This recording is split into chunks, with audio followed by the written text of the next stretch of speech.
Hi hello నమస్తే welcome back పూర్ని YouTube express. ఈరోజు అయితే స్టఫ్డ్ బ్రెడ్ బజ్జీ అండి. చాలా సింపుల్గా చేసుకోవచ్చు, టేస్ట్ కూడా చాలా బాగుంటుంది.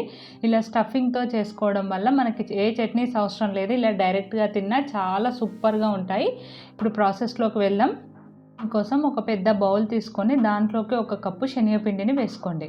అలాగే క్రిస్పీగా రావడం కోసం 1 టేబుల్ స్పూన్ బియ్యం పిండి, రుచికి తగినంత ఉప్పు, 1/2 టేబుల్ స్పూన్ కారం, చిటికెడంత వంట సోడా, 1/2 టేబుల్ స్పూన్ వాము, అలాగే 1/2 టేబుల్ స్పూన్ పసుపు వేసుకొని మొత్తం ఒకసారి బాగా కలుపుకోండి.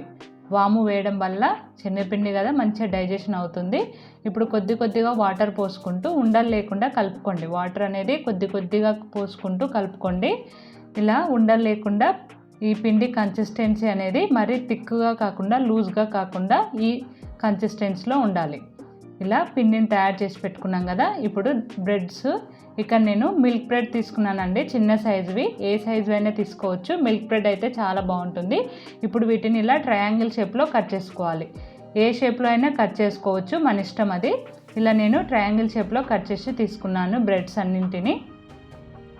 ఇప్పుడు ఈ బ్రెడ్ ముక్కను తీసుకొని మనం తయారు చేసి పెట్టుకున్న పిండిలో డిప్ చేసుకోవాలి. బ్రెడ్ ముక్కకు పిండి మంచిగా పట్టేలాగా ఇలా డిప్ చేసుకొని మీడియంగా వేడైన ఆయిల్లోకి వేసుకోవాలి. ఇదే విధంగా మిగతా బ్రెడ్స్ని కూడా పిండిలో డిప్ చేసుకొని ఆయిల్లోకి వేసుకోవాలి. బ్రెడ్ ముక్క పిండిలో ఎక్కువసేపు ఉంచొద్దు, ఎక్కువసేపు ఉంచితే నాని విరిగిపోతుంది.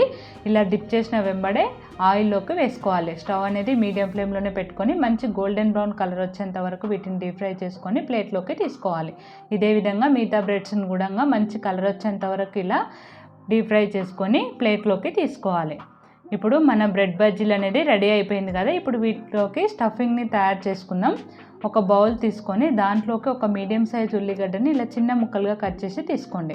అలాగే కొద్దిగా కొత్తిమీర తరుగు, 1 చెక్క నిమ్మ చెక్కని ఇలా నిమ్మరసాన్ని పిండుకోండి.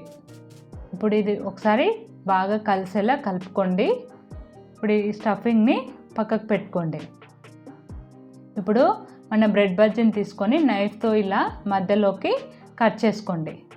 ఇలా కట్ చేసుకొని ఓపెన్ చేసుకోండి. దీంట్లో స్టఫింగ్ పెట్టుకోవడానికి మనం తయారు చేసుకున్న స్టఫింగ్ని ఇందులోకి పెట్టుకోండి. ఇదే విధంగా మిగతా బ్రెడ్ బజ్జీలకు కూడా స్టఫింగ్ని ఇలా మధ్యలో కట్ చేసి పెట్టుకుంటే మన బ్రెడ్ బజ్జీ అనేది రెడీ అయిపోయిందండి. చాలా సింపుల్ కదా, టేస్ట్ కూడా చాలా బాగుంటుందండి. ఈ వీడియో కనుక మీకు నచ్చినట్టయితే like, share, subscribe. Thanks for watching. Bye bye.